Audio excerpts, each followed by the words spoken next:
ಏನ್ ನೀನು ಹೋಗು ಬಾ ಅಂತಿರೋದು ನೀವು? ಸರ್ಕಾರದಲ್ಲಿ ಅಕ್ಕಿ ಇಲ್ಲ, 8 ಗಂಟೆಯಿಂದ 4 ಗಂಟೆ ಅಂತ ಹೇಳಿದ್ರೆ ಅಕ್ಕಿ ಇಲ್ದಿರೋ ಪ್ರಶ್ನೆ ಅಲ್ಲ, ಅದು ಸರ್ವರ್ ಇಲ್ಲ ಅಂತ ಹೇಳಿ ಕೊಡ್ತಾ ಇರಲಿಲ್ಲ. ಅದೇ ಅವ್ರ ಮಗಳು ಬರ್ತಾರೆ 8:57ಕ್ಕೆ, ಅವ್ರ ಮಗಳು ಬಂದ ತಕ್ಷಣ ವರ್ಕ್ ಆಗುತ್ತಾ ಹೆಂಗೆ?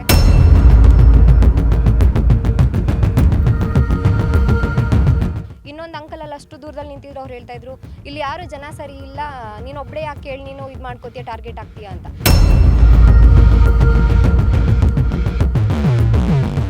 ಹೇಳೋದು ಅಂತ ಹೇಳಿದ್ರೆ ಸರ್ಕಾರಕ್ಕೆ ಪಾಪ ವಯಸ್ಸಾದವ್ರು ಇದ್ದಾರಲ್ಲ, ಅವ್ರಿಗೆ ಮನೆಗೆ ತಲುಪಿಸುವಂತಹ ಅಕ್ಕಿನ ಮನೆಗೆ ತಲುಪಿಸುವಂಥ ವ್ಯವಸ್ಥೆ ಮಾಡಬೇಕು ಅವರಿಗೆ. ಮೈಸೂರಿನ ಮಂಚೇಗೌಡನ ಕೊಪ್ಪಲಿನಲ್ಲಿರುವಂತಹ ಪ್ರತಿಮಾ ನ್ಯಾಯಬೆಲೆ ಅಂಗಡಿಯಲ್ಲಿ ಪಡಿತರ ವಿತರಣೆ ಮಾಡುವ ವಿಚಾರಕ್ಕೆ ಸಂಬಂಧಪಟ್ಟಂತೆ ಮಹಿಳೆಯ ಜೊತೆ ಅನುಚಿತವಾಗಿ ವರ್ತನೆ ಮಾಡಿಕೊಂಡಿರುವಂಥ ಘಟನೆ ನಡೆದಿದೆ. ಸದ್ಯಕ್ಕೆ ನಮ್ಮ ಜೊತೆ ಆ ಮಹಿಳೆ ಇದ್ದಾರೆ, ಅವ್ರನ್ನ ಮಾತಾಡ್ಸೋಣ. ಮೇಡಮ್, ಆ್ಯಕ್ಚುಲಿ ನೆನ್ನೆ ಏನಾಯಿತು ಮೇಡಮ್ ಘಟನೆ? ತಮ್ಮ ಹೆಸರು ಹಿನ್ನೆಲೆ? ನಾನು ಸ್ವರ್ಣ ಅಂತ ಹೇಳಿ, ನಾನು ಬೆಂಗಳೂರಲ್ಲಿ ಪತ್ರಿಕೆಯಲ್ಲಿ ಒಂದು ಈದಿನ.com ಅಂತ ಹೇಳಿ ವೆಬ್ಸೈಟಲ್ಲಿ ವರ್ಕ್ ಮಾಡ್ತಿದ್ದೆ. ಅದಾದಮೇಲೆ ಈಗ ಮೈಸೂರಲ್ಲಿ ಬಂದು ಒಂದು ಕಾಲೇಜಲ್ಲಿ ವರ್ಕ್ ಮಾಡ್ತೀನಿ, ಖಾಸಗಿ ಕಾಲೇಜಿನಲ್ಲಿ ಪ್ರಾಧ್ಯಾಪಕಿಯಾಗಿ ವರ್ಕ್ ಮಾಡ್ತಾ ಇದ್ದೀನಿ. ಸೊ ಇದ್ರ ಮಧ್ಯದಲ್ಲಿ ಬೆಳಗ್ಗೆನೋ ಕೆಲಸ ಇತ್ತು, ಹೋಗ್ಬಿಟ್ಟು ಅಮ್ಮ ಅಕ್ಕಿ ತೊಗೊಂಡು ಅಂತ ಹೇಳಿದಾಗ ನಾನು 7:45ಗೆ ಶಾಪ್ ಹತ್ರ ಹೋದೆ, ನ್ಯಾಯಬೆಲೆ ಅಂಗಡಿ ಹತ್ರ. 7:45ಗೆ ಹೋದರೆ ಆಲ್ಮೋಸ್ಟ್ 8:57ವರೆಗೂ ನಾನು ಅಲ್ಲೇ ನಿಂತಿದ್ದೀನಿ. ಸೊ ಅಲ್ಲೇ ನಿಂತಿದ್ದಾಗ ಎಲ್ಲ ಸುಮ್ಮನೆ ಒಂದಷ್ಟು ಜನ ಗಿಲ್ಲಿ ದೀಗ್ತಾನೆ ಬಿಗ್ ಬಾಸ್ ಆಗಿತ್ತು ಆ ವಿಡಿಯೋ ನೋಡ್ಕೊಂಡು ನಿಂತಿದ್ರು. ಇನ್ನು ವಯಸ್ಸಾದವ್ರು ಎಲ್ಲರೂ ಏನು ಮಾಡ್ತಾಯಿದ್ರು, ಆ ಯಪ್ಪ ಹಿಂಗೆ ಈ ಯಪ್ಪ ಹಿಂಗೆ ಅಂತ ಮಾತಾಡ್ತಾಯಿದ್ರು. ಇನ್ನೊಂದಷ್ಟು ಜನ ಇಂಥವ್ರು ಇನ್ನು ನನ್ನ ಮಕ್ಕಳನ್ನ ಯಾರೂ ಹೇಳೋರಿಲ್ಲ ಕೇಳೋರಿಲ್ಲ ಅಂತ ಒಂದಷ್ಟು ಜನ ಮಾತಾಡ್ತಾಯಿದ್ರು. ಸೊ ಅವಾಗ ನಾನು ಯಾಕೆ ಸುಮ್ಮನೆ ನಿಂತಿದ್ದೀನಿ, ನೀನು ಜರ್ನಲಿಸ್ಟ್ ಅಲ್ವಾ ಅಂತ ಅಂದ್ಬಿಟ್ಟು ನಾನು ಹೋದಾಗ ಯಾಕೆ ಈ ಥರ ಲೇಟ್ ಮಾಡ್ತಾ ಇದ್ದೀರಾ ಅಂತ ಕೇಳಿದಾಗ ನೀನು ಯಾರು ಅಂತ ಏಕವಚನದಲ್ಲಿ ಮಾತಾಡ್ಸೋಕೆ ಶುರುವಾದಾಗ ಅದು ಹಾಗೆ ಮಾತಾಡ್ತಾ ಇರಬೇಕಾದ್ರೆ ಅವ್ರು ಹೇಳಿದ್ದು, ಇಲ್ಲ ಸರ್ವರ್ ಪ್ರಾಬ್ಲಮ್ ಅಂತಲೂ ಹೇಳ್ತಾ ಇಲ್ಲ ಹೋಗ್ಬಿಟ್ಟು ಕೇಳು, ಸರ್ಕಾರದಲ್ಲಿ ಹಕ್ಕಿ ಇಲ್ಲ. ಅವತ್ತು ಹಕ್ಕಿ ಇದ್ದಿದ್ದಕ್ಕೆ ತಾನೇ ಕೊಡ್ತಾ ಇದ್ದಿದ್ದು, ಅದು ಹಕ್ಕಿ ಇಲ್ದಿರೋ ಪ್ರಶ್ನೆ ಅಲ್ಲ, ಅದು ಸರ್ವರ್ ಇಲ್ಲ ಅಂತ ಹೇಳಿ ಕೊಡ್ತಾ ಇರಲಿಲ್ಲ. ಅದೇ ಅವ್ರ ಮಗಳು ಬರ್ತಾರೆ 8:57ಕ್ಕೆ, ಅವ್ರ ಮಗಳು ಬಂದ ತಕ್ಷಣ ವರ್ಕ್ ಆಗುತ್ತಾ ಹೆಂಗೆ? ಅದು ತುಂಬ ದಿನ ನಾನು ಇದೇ ಸಲ ಏನು ನೋಡಿಲ್ಲ, 3 ತಿಂಗಳಿಂದನೂ ನೋಡಿದ್ದೀನಿ ನಾನು. ಫಸ್ಟ್ ಎಲ್ಲನೂ ಸರ್ವರ್ ಇಲ್ಲ ಅಂತ ಹೇಳಿದಾಗ ನಂಗೆ ಗೊತ್ತಾಗಿದೆ, ನಾನು ನಿಂತಿದ್ದೀನಿ ಆವಾಗ. ಇವತ್ತು ಸರ್ವರ್ ಇಲ್ಲಿ ಚೆನ್ನಾಗಿನೇ ಇದೆ, ಬಟ್ ಅವ್ರ ಮಗಳು ಬಂದ ತಕ್ಷಣ ವರ್ಕ್ ಆಗ್ತಿದೆ, ಆದರೂ ಅಷ್ಟೊಂದು ಜನನ ಕಾಯಿಸ್ಕೊಂಡು ನಿಂತ್ಕೊಳ್ಳೋದು. ಮತ್ತು ಅಕ್ಕಿ ಯಾರು ಜನಗಳು ತಗೊಂಡಿಲ್ಲ ಅಂತ ಹೇಳಿದ್ರೆ ಮಿಕ್ಕಿದ ಅಕ್ಕಿಗಳನ್ನ ಯಾವುದೋ ಹೋಟೆಲ್ಗಳಿಗೆ ಸಪ್ಲೈ ಮಾಡೋದ್ರ ಬಗ್ಗೆನೂ ನನಗೆ ಖಚಿತವಾದ ಮಾಹಿತಿ ಇದೆ, ಆದರೆ ಅದನ್ನ ಸಾಕ್ಷಿಗಳು ಯಾವುದೂ ಇಲ್ಲ ನನ್ನ ಹತ್ರ. ಸೊ ವಿರುದ್ಧ ಅಷ್ಟೊಂದು ಮಾತನಾಡ್ತಿರ್ತೀರಾ, ತಮ್ಮ ಹಕ್ಕನ್ನ ತಾವು ಅಲ್ಲಿ ಕೇಳಕ್ಕೆ ಹೋಗ್ತೀರಾ. ಆ ಸಂದರ್ಭದಲ್ಲಿ ಸಾರ್ವಜನಿಕರು ಕೂಡ ಹೇಗೆ ಮೂಕ ವಿಸ್ಮಿತರಾಗಿ ನಿಂತಿದ್ರು, ಯಾರು ಪ್ರಶ್ನೆ ಮಾಡಲಿಲ್ವಾ? ನನಗೆ 2 ಥರದ ಜನ ಕಾಣಿಸಿದ್ರು ಅಲ್ಲಿ. ಒಂದು ಥರದ ಜನ ಏನು ಅಂತ ಹೇಳಿದ್ರೆ, ನಾನು ಈ ಕಡೆ ಕೇಳಬೇಕಾದ್ರೆ ಯಾರೂ ನನ್ನ ಹತ್ರ ಬಂದಿಲ್ಲ ಅಂತ. ಈ ಕಡೆ ನನ್ನ ಎಲ್ಲ ಕೇಳಿ ಪ್ರಶ್ನೆ ಎಲ್ಲ ಮುಗಿಸಿ ಎಲ್ಲ ಆ ಕಡೆ ಬಂದಾದಮೇಲೆ ನೀನು ಸರಿ ಕೇಳಿದೆ ಅಪ್ಪ, ನೀನು ಸರಿ ಕೇಳಿದೆ ಕಣೋ, ನೀನು ಕೇಳಿದ್ನ ಸರಿನೇ ಇತ್ತು ಅಂತ. ಇನ್ನೊಂದು ಅಂಕಲ್ ಅಲ್ಲಿ ಅಷ್ಟು ದೂರದಲ್ಲಿ ನಿಂತಿದ್ರು, ಅವ್ರು ಹೇಳ್ತಾ ಇದ್ರು ಇಲ್ಲಿ ಯಾರು ಜನ ಸರಿ ಇಲ್ಲ, ನೀನು ಒಬ್ಬಳೇ ಯಾಕೆ ಕೇಳಿ ನೀನು ಇದು ಮಾಡ್ಕೋತೀಯ, ಟಾರ್ಗೆಟ್ ಆಗ್ತೀಯಾ ಅಂತ. ಸೊ ಒಟ್ಟಾರೆ ನಾನು ಒಟ್ಟಾರೆ ಎಲ್ಲ ಜನರಿಗೂ ನಾನು ಜೋರಾಗಿ ಕೇಳಿದೆ, ಯಾಕೆ ನೀವು ಯಾರು ಕೇಳಿದೆ ಸುಮ್ಮನೆ ನಿಂತಿದ್ದೀರಲ್ಲ ಅಂತ ಹೇಳಿ. ಏನಂತ ಹೇಳಿದ್ರೆ ಎಗೇನ್ ಅಲ್ಲೂ 2 ಥರದ ಜನ ಕಾಣಿಸ್ತಾರೆ. ಒಂದು ಎಲ್ಲ ಅನುಕೂಲಗಳಿರೋರು BPL ಕಾರ್ಡ್ ತೊಗೊಂಡಿದ್ದಾರೆ, ಇಲ್ಲ ಫುಲ್ ಬಡವ್ರಿಗೆ ಹೇಳೋಕ್ಕೆ ಕೇಳೋಕ್ಕೆ ಗೊತ್ತಾಗಲ್ಲ, ಹೆದರ್ಸಿದ್ರೆ ಹೆದರ್ಕೊಂಡು ಬಂದ್ಬಿಡ್ತಾರೆ. ಇನ್ನೊಂದು ಅನುಕೂಲ ಇರೋರು BPL ಕಾರ್ಡ್ ಮಾಡಿಸ್ಕೊಂಡಿದ್ದಾರೆ, ಪ್ರಶ್ನೆ ಮಾಡಿಬಿಟ್ರೆ ಎಲ್ಲಿ ನಂದು ನಾನು ನಂಬರ್ ನೋಟ್ ಮಾಡ್ಕೊಂಡು APL ಕಾರ್ಡ್ ಬರೆದು ಬಿಡ್ತಾರೆ. ಹೆಂಗೋ ನನಗೆ ಅರ್ಹತೆ ಎಲ್ಲ ಇದ್ರೂ ಸಿಗ್ತಾ ಇದೆ, ಅದನ್ನು ಹೇಳಿ ಕಳ್ಕೊಬಿಡ್ತೀವಿ ಅನ್ನೋ ಭಯಕ್ಕೆ ಒಂದಷ್ಟು ಜನ ಕೇಳ್ತಾ ಇರಲಿಲ್ಲ. ಅದೇ ರೀಸನ್ ಅವ್ರು ನನಗೆ ಹೇಳಿದ್ದು ಅಲ್ಲಿ ಪಬ್ಲಿಕ್ಕು, APL ಕಾರ್ಡಿಗೆ ಬರೆದು ಬಿಡ್ತಾರೆ, ಅದಕ್ಕೆ ನಾವು ಯಾರು ಕೇಳ್ತಾ ಇಲ್ಲ, ಕೊಟ್ಟಾಗ ನಾವು ಇಸ್ಕೊಂಡು ಹೋಗ್ತೀವಿ ಅಂತ ಹೇಳಿ.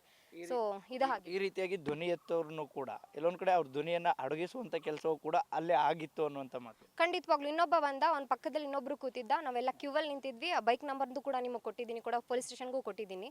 ಅವ್ನು ಬರ್ತಾನೆ ಮಧ್ಯದಲ್ಲಿ, ಎಲ್ಲರೂ ಕ್ಯೂವಲ್ಲಿ ನಿಂತಿರ್ಬೇಕಾದ್ರೆ ಅವ್ನ ಪಕ್ಕ ಹೋಗಿ ಕೂತ್ಕೋತಾನೆ. ನಾನು ಅವ್ರನ್ನ ಪ್ರಶ್ನೆ ಮಾಡ್ತೀರಾ, ಇವನು ಬಂದ್ಬಿಟ್ಟು ಸರ್ಕಾರ ಗೌರ್ಮೆಂಟನ್ನು ಬೈಕೊಂಡು ಏನೇನೋ ಆ ಥರದ ಗೌರ್ಮೆಂಟ್ ಈ ಥರದ ಗೌರ್ಮೆಂಟ್ ಅಂತ ಎಲ್ಲ ಗೌರ್ಮೆಂಟನ್ನು ಬೈಕೊಂಡು ನನ್ನ ಹತ್ರ ಇಷ್ಟು ಕ್ಲೋಸಪ್ ಅಲ್ಲಿ ಬಂದ್ಬಿಟ್ಟು ನೀನು ಯಾವಳ ಕೇಳೋಕ್ಕೆ ಅಂತ ಕೋಚನದಲ್ಲಿ ಬೈತಾನೆ. ಅವ್ನು ಟ್ರಿಗರ್ ಮಾಡ್ತಾನೆ. ಅವ್ನು ಪಾಡಿಗೆ ಅವನು ಸರ್ವರ್ ವರ್ಕ್ ಆಗಲ್ಲ ಅಂದಮೇಲೆ ಅವ್ನು ಹೆಂಗೆ ಅಕ್ಕಿ ತೊಗೊಂಡೋದ, ಫಸ್ಟು ಅವನು ತೊಗೊಂಡು ಹೋಗಿದ್ದು ವಿಡಿಯೋ ಕ್ಲಿಪ್ ನನ್ನ ಹತ್ರ ಇದೆ, ತೊಗೊಂಡು ಹೋಗ್ತಾನೆ. ಇಷ್ಟೆಲ್ಲ ಅದಾದಮೇಲೆ ಗಾಡಿ ನಂಬರ್ ಪ್ಲೇಟ್ ಕೂಡ ನಾನು ಪೊಲೀಸ್ ಸ್ಟೇಷನ್ಗೆ ಕೊಟ್ಟಿದ್ದೀನಿ ಸರ್. ಅವನು ಕೂಡ ನನಗೆ ಸಿಂಗ್ಯುಲರ್ ಆಗಿನೇ ಬಳಸಿ ಬೈದ. ಸೊ ನಾನು ಇನ್ನೊಂದು ನಾನು ಹೇಳಲೇಬೇಕು, ಇವಾಗ ಮೊನ್ನೆ ಆ ವಿಡಿಯೋನ ನಾನು ಕಮೆಂಟ್ ನೋಡಿದಾಗ ಸೊ ರಾತ್ರಿ ಫೇಮಸ್ ಆಗೋದಕ್ಕೋಸ್ಕರ ಈ ಥರ ಮಾಡ್ತಾರೆ ಅಂತ, ನನಗೆ ಅದ್ರ ಅವಶ್ಯಕತೆ ಖಂಡಿತವಾಗ್ಲೂ ಇಲ್ಲ. ಅಲ್ಲಿ ನಾನು ಆ ಥರ ಜಗಳ ಆಡೋದಕ್ಕೆ ಮೇನಾಗಿ ನಂಗೆ ಸ್ಪಾರ್ಕ್ ಹತ್ತಿದ್ದು, ಒಂದು ವಯಸ್ಸಾದ ಕಪ್ಪಲಲ್ಲಿ ಬರ್ತಾಯಿದ್ರು. ಅವ್ರು ಒಬ್ರಿಗೊಬ್ರು ಕೈ ಇಟ್ಕೊಂಡೇ ಬರಬೇಕು ಅವರು. ಯಾಕೆ ಅಂತ ಹೇಳಿದ್ರೆ ವಯಸ್ಸಾಗೋಗಿದೆ, ಒಬ್ರದ್ದು ಬೆಡ್ ತಗೊಳ್ಳಿಲ್ಲ ಅಂದರೆ ಇನ್ನೊಬ್ರು ಬೆಡ್ ಕೊಡಬೇಕು. ಅವರು ಒಂದು ವಾರದಿಂದ ಅಲ್ದಾಡಿದ್ದಾರೆ. ಆ ಅಜ್ಜಿ ನೈಟಿ ಹಾಕೊಂಡು ಬರ್ತಿರೋದ್ರೆ ಯಾಕೆ ಅಂತ ಹೇಳ್ತಿದ್ದೀನಿ ಅಂದರೆ, ಅಜ್ಜಿಗೆ ಸೀರೆನೂ ಉಟ್ಕೊಳ್ಳೋಕ್ಕಾಗಲ್ಲ, ಅಂತ ಅಂದರೆ ಅಂಥ ಪರಿಸ್ಥಿತಿಯಲ್ಲಿ ಅವ್ರು ಬಂದ್ಬಿಟ್ಟು ಅವ್ರು ನಡೆದಾಡ್ಕೊಂಡು ಅಲ್ಲಿ ಹೋಗ್ತಾರೆ, ಒಂದು ವಾರ ಅಲ್ದಾಡ್ತಾರೆ. ಬೆಳಗ್ಗೆ ಎಷ್ಟೊಂದು ಜನ ಕೆಲ್ಸಕ್ಕೆ ಹೋಗೋರು ಇರ್ತಾರೆ.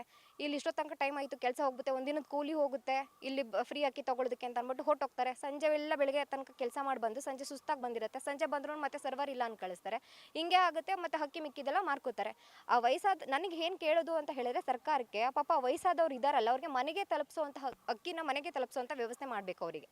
ಇದನ್ನ ನಾನು ಈ ಮುಖಾಂತರ ಕೇಳ್ಕೊತಿದ್ದು. ನಾನು ಬೀಂಗ್ ಜರ್ನಲಿಸಮ್ ಟೀಚರ್ ಆಗ್ಬಿಟ್ಟು ಮಕ್ಕಳಿಗೆ ವಾಯ್ಸ್ ಫಾರ್ ದಿ ವಾಯ್ಸ್ಲೆಸ್ ಅಂತ ಹೇಳ್ತೀನಿ. ನಾನು ಅಲ್ಲಿ ವಾಯ್ಸ್ಲೆಸ್ ಅವರಿಗೆ ವಾಯ್ಸ್ ಆದೆ ಅಷ್ಟೇ.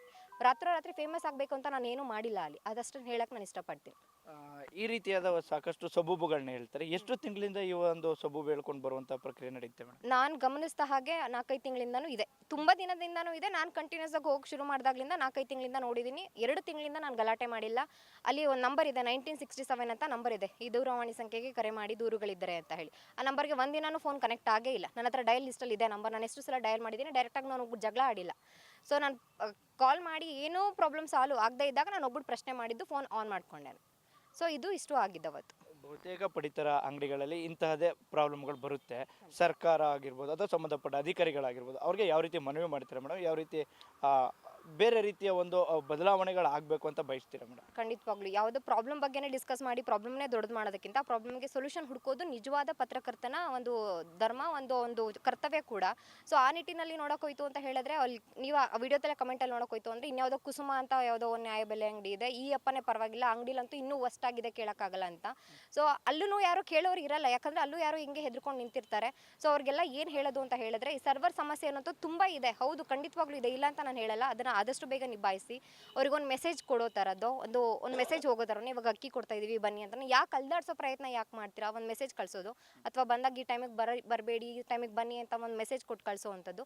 ಅಥವಾ ವಯಸ್ಸಾದವರಿಗೆ ಎಸ್ಪೆಷಲಿ ನನಗೆ ತುಂಬ ಕಾಡಿದ್ದು ಈ ವಿಚಾರದಲ್ಲಿ, ವಯಸ್ಸಾದ ಇಬ್ಬರು ಕಪ್ಪಲ್ ನನಗೆ ಅವ್ರದ್ದು ವಿಡಿಯೋ ಮಾಡ್ಕೊಳಕ್ಕಾಗಲೇ ನನ್ನ ಮೊಬೈಲ್ ಸ್ಟೋರೇಜ್ ಆಗಿಬಿಟ್ಟು, ಆ ವಯಸ್ಸಾದವರಿಗೆ ಮನೆಗೆ ಹೋಗಿ ಅಕ್ಕಿಯನ್ನು ತಲುಪಿಸುವಂಥ ಪ್ರಯತ್ನ ಮಾಡಿದ್ರೆ ತುಂಬ ಬೆಸ್ಟು. ಮತ್ತು ಈಗಾಗಲೇ ಅಕ್ಕಿ ಇಲ್ಲ ಅಂತ ಹೇಳ್ತಿದ್ದಾರೆ. ಎಷ್ಟೊಂದು APL ಸ್ವಂತ ಮನೆ ಇರೋರು, 3 ಬಿಲ್ಡಿಂಗ್ ಬಾಡಿಗೆ ಕೊಟ್ಟಿರೋರು ಕೂಡ ಅಕ್ಕಿ ತಗೋತಿದ್ದಾರೆ. ಅವರನ್ನು ಕರೆಕ್ಟಾಗಿ ಹುಡುಕಿ ಒಂದು ಸರ್ಕಲ್ ಒಂದು ಸರ್ವೆ ಥರ ಮಾಡಿ ಅವ್ರಿಗೆ BPL ಕಾರ್ಡ್ಗಳನ್ನ ಕ್ಯಾನ್ಸಲ್ ಮಾಡಿ ಹರಹರಿ ಯಾರು ಇರ್ತಾರೋ ಅವ್ರಿಗೆ ಕೊಡಿಸೋವಂಥದ್ದು ಪ್ರಯತ್ನ ಮಾಡಿದ್ರೆ ಎಲ್ಲೋ ವೇಸ್ಟ್ ಆಗ್ತಿರೋ ಅಕ್ಕಿ ಕೊಡ್ಬೋದಲ್ಲ. ಅಕ್ಕಿ ಇಲ್ಲ ಅಂತ ಸಮಸ್ಯೆ ಇದ್ದರೆ ಸರ್ಕಾರ ಯಾವತ್ತೂ ಹೇಳಿಲ್ಲ ಅಕ್ಕಿ ಇಲ್ಲ ಅಂತ, ಹೇಳ್ತಾನೆ ಇದೆಯಲ್ಲ. ಸೊ ಹಾಗಾಗಿ ಇದನ್ನು ನಾನು ಹೇಳೋದು, ವಯಸ್ಸಾದವರಿಗೆ ಮನೆಗೆ ತಲುಪಿಸ್ಲಿ. ಈ ಸರ್ವರ್ ಸಮಸ್ಯೆ ಏನಿದೆ ಅದನ್ನು ಆದಷ್ಟು ಬೇಗ ನಿಭಾಯಿಸ್ತೀನಿ ಅಂತ ನಾನು ಕೇಳ್ಕೊತೀನಿ. ಇದಿಷ್ಟು ಮಾತುಗಳನ್ನ ಪಡಿತರ ಅಂಗಡಿಯಲ್ಲಿ ಮಾಲೀಕನನ್ನು ಪ್ರಶ್ನೆ ಮಾಡಿದಂತಹ ಮಹಿಳೆಯ ಮಾತುಗಳಾಗ್ತಿರುವಂಥದ್ದು. ಸರ್ಕಾರಗಳು ಸರ್ವರ್ನ ಬಗ್ಗೆ ಸಾಕಷ್ಟು ಗಮನವನ್ನು ಸಹ ಹರಿಸಬೇಕು.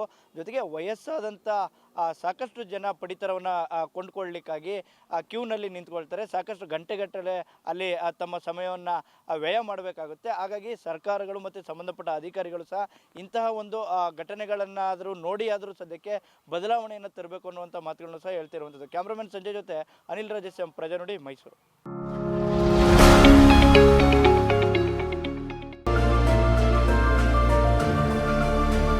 ನೈಜ ಸುದ್ದಿಗಾಗಿ ನೋಡ್ತಾ ಇರಿ ಕನ್ನಡಿಗರ ಪ್ರಜಾನುಡಿ ದಿನಪತ್ರಿಕೆ.